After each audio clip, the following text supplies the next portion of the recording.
This is one of those Sundays when preachers would just as soon have the Sunday off, given half a chance. Because Mark chapter 8, verses 31 to 38 is one of the more difficult passages that is included for our Sunday readings. It is filled with awkward sayings, with challenging sayings, with sayings that kind of shake us up and cause us to become puzzled and wonder what on earth was Jesus talking about. And the most difficult part of the passage for me is the very last verse. And so we're going to start backwards this morning and try to deal with the hardest part first. When we had our study on Thursday, we got through all the verses 31 to 37, and then at the end of the study, when 11 o'clock hit, we realized, we hadn't really even looked at 38. So I told them they all had to come back and tell me next week what on earth we're to make of verse 38. Because it's a hard saying of Jesus, where he is apparently alleged to have said to his disciples, those who are ashamed of me and of my words in this adulterous and sinful generation, of them the Son of Man, or I, Jesus, of them the Son of Man will also be ashamed when he comes in the glory of his Father with the holy angels.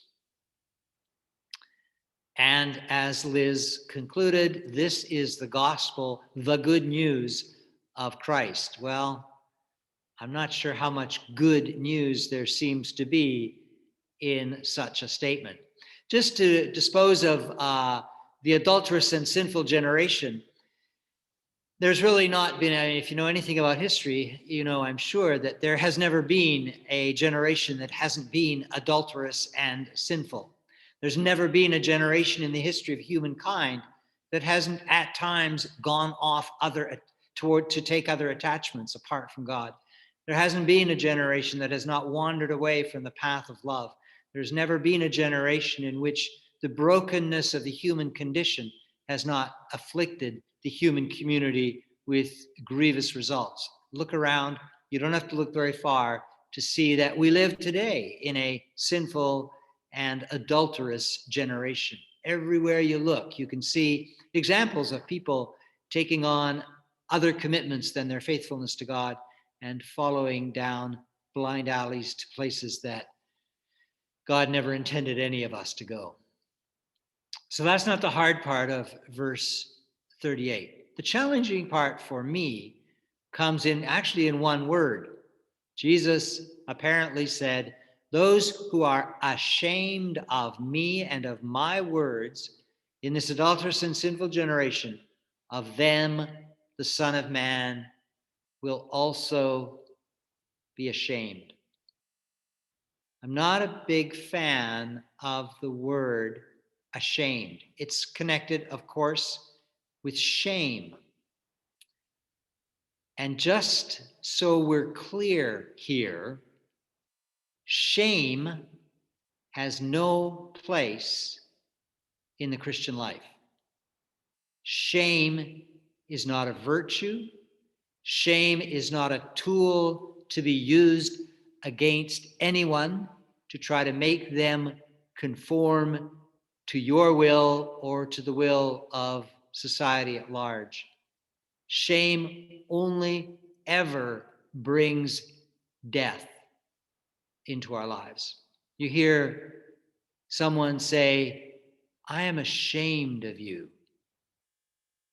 And you feel that go through your heart like a knife. You have let me down. You have failed. You are not good enough. You don't measure up. Or even worse, you hear someone say, you should be ashamed of yourself. No, you shouldn't. Not ever. Not under any circumstances. No matter how far any of us may have wandered astray, no matter how grievously we may have behaved, no matter how far short we may fall of the glory and beauty of the beings we were created to be, there is never ever any place for shame in our lives, and there is never any place for us to put shame onto another person. I'm not sure that the church, the Christian church, has always known this. I think there have been times in our history where we have thought that shame was a useful tool to help us control people's behavior and cause them to conform to what we see as a moral and a righteous life. If you experience shame in your community, in your church, in your family, in yourself, the only thing to do is to recognize that that shame comes from a place of lies and dishonesty and abuse, and to completely shun shame. There's no place for shame in a healthy life. So, what are we to do with those who are ashamed of me and of my words in this adulterous and sinful generation? Of them I, Jesus, will also be ashamed. How could Jesus be ashamed of anyone? Let's be clear. I've read the Gospels many, many, many times. Nowhere at any point in any of the Gospels does Jesus ever shame anyone. In fact, the fact is that if Jesus associated with anyone, most often it seems he associated with people who society at large had shamed. He associated with those people that the elders, the chief priests, and the scribes, who we began this passage with, he associated with the people that they had shamed, that they had shunned, that they had seen as unworthy. So Jesus, nowhere, anywhere in the Gospels, creates shame, brings shame, imposes shame on anyone. So how can he be ashamed? Well, for starters, let's be clear. Jesus did not speak the English language, not even Elizabethan English. The King James Version of the Bible is not direct dictation from the mouth of Jesus. So the word ashamed isn't actually there. But Jesus also didn't speak Koine, common Greek, the common Greek of the day in which the biblical documents, the New Testament documents, were written down. So Jesus did not use the Greek word that our New Testament has for ashamed. It was not part of his vocabulary. Jesus may have spoken Aramaic, but if he did speak Aramaic, we don't know what he said because nothing was written down in Aramaic. So we don't have a clue what word he might have used here. He probably spoke Hebrew, and there are a variety of different words in Hebrew that are occasionally translated as ashamed or shame, but they never have reference to God being ashamed of anyone. And again, it's all speculation. So we don't know what word exactly Jesus used here. But if we look at the context, it seems the context might be a tiny bit helpful. We started this gospel reading saying, then Jesus began to teach his disciples that the Son of Man, that he, Jesus, must undergo great suffering and be rejected by the elders, the chief priests, and the scribes. Now, think about that. You're a disciple of Jesus. You have just connected yourself to a spiritual teacher, to a rabbi, he was often called. You have just committed your life to following the way and the teaching of this man named Jesus. And now all of a sudden, he is saying that he is going to be rejected by the elders, the chief priests, and the scribes.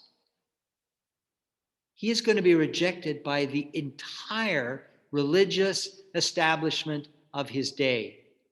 He is going to be shunned by those who you have been taught all your life to revere, to honor, to respect, and to look up to as authorities in spiritual matters.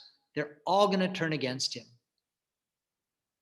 We know from the story that a few perhaps don't entirely, but by far the majority, certainly the power structure itself of Jesus' religious establishment, saw him as a false prophet, a dangerous man, a person to be shunned, and ultimately to be killed. And this is the person you have chosen as your spiritual master. And what do you know? You're a fisherman or a fisher person. You're a peasant. You're not an educated person. You probably can't even read.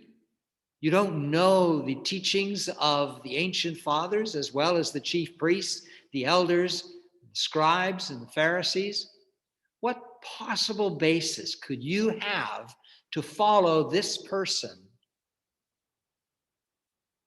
who is being rejected by everyone in authority? Jesus' disciples are in a very awkward position. They have committed themselves to a teacher who is being rejected. Eugene Peterson, in his paraphrase of the New Testament, the Gospel of Mark, translates or paraphrases verse 38 to say, if any of you are embarrassed over me and the way I'm leading you, when you get around your fickle and unfocused friends, know that you'll be an even greater embarrassment to the Son of Man when he arrives in all the splendor of God, his Father, with an army of holy angels. So Eugene Peterson actually takes the same. I hadn't read Eugene Peterson when I wrote the notes that accompany this verse, and I was intrigued to see that he morphed ashamed into embarrassed, because I had done the same thing. And maybe embarrassed seems a little bit lame compared to ashamed, but I actually think it's a better word, because there's no place for shame. But there is certainly place for embarrassment. And the fact is that following Jesus faithfully is going on occasion to put us in embarrassing situations.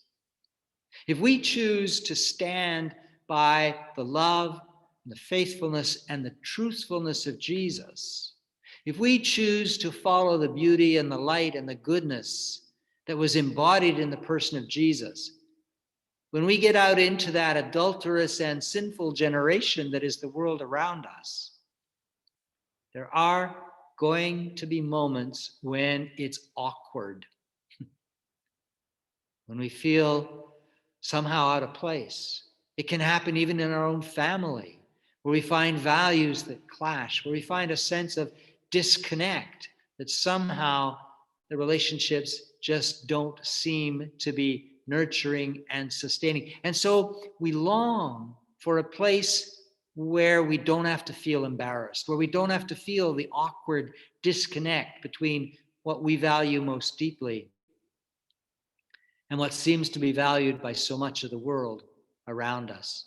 And it's tempting to try to build a little safe enclave around ourselves, a cozy little Zoom church where we all have the same values and we all think the same way and we all believe the same things, and so we can feel safe, cozy, and warm and comfortable.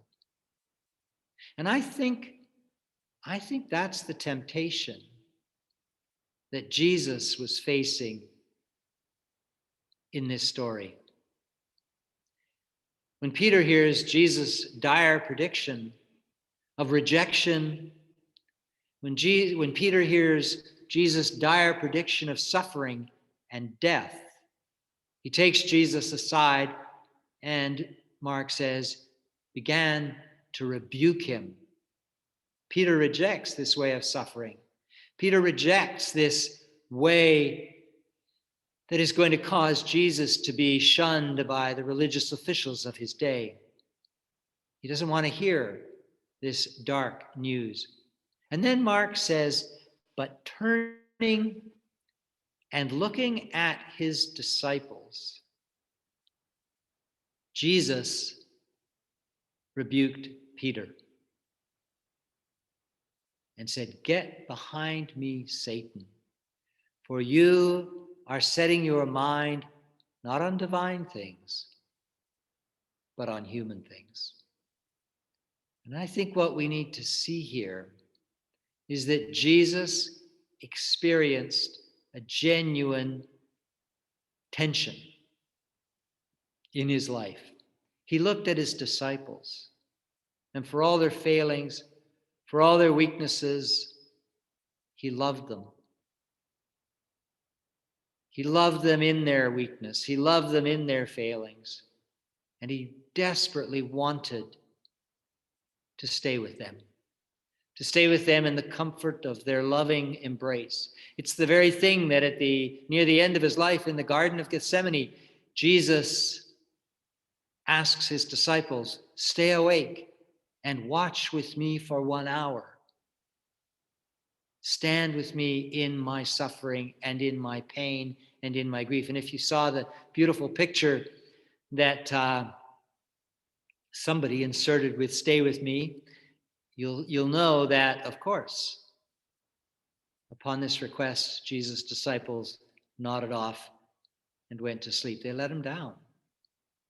But Jesus longed for that place of comfort, that place of encouragement, that place where we don't have to experience rejection and pain and suffering.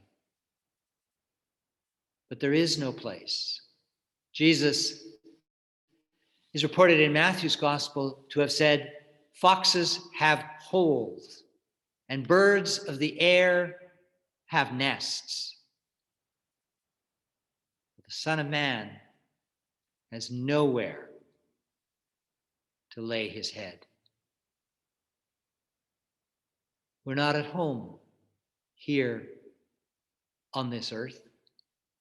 We are not at home here in these relationships, as lovely and wonderful as they may at times be. We are not at home in our biological family. The only place where we will find home is when we come to that place in our hearts where we're willing to let go of all of that and find our home in Christ. Find our home in that loving presence that dwells at the center of our being. And that's why Jesus says, if any want to become my followers, let them deny themselves and take up their cross and follow me. To deny myself is to come to the end of all clinging, to let go of all grasping, to let go of holding on, to let go of, as we were thinking at the very beginning of our service this morning, to let go of me needing to get my will to be done. Jesus said, ultimately, not what I will, but what you will. And that is the path to home. That is the place where we find a true, abiding, eternal security that never lets us down, that never fails, that stands with us no matter how much we may fall short, no matter how much we may appear to fail. And so Jesus goes on, for those who want to save their life, those who cling to life, those who cling to their comforts, those who grasp at relationships that they hope will make them feel better. Those who want to save their life will lose it. And those who lose their life for my sake and for the sake of the gospel, for the sake of those qualities that are good news, will save their life. The challenge is to let go of that which we can't keep, to gain that which we need never surrender. The challenge is to find deep within ourselves that which is eternal, that which doesn't let us down, because everything else is going to fail us.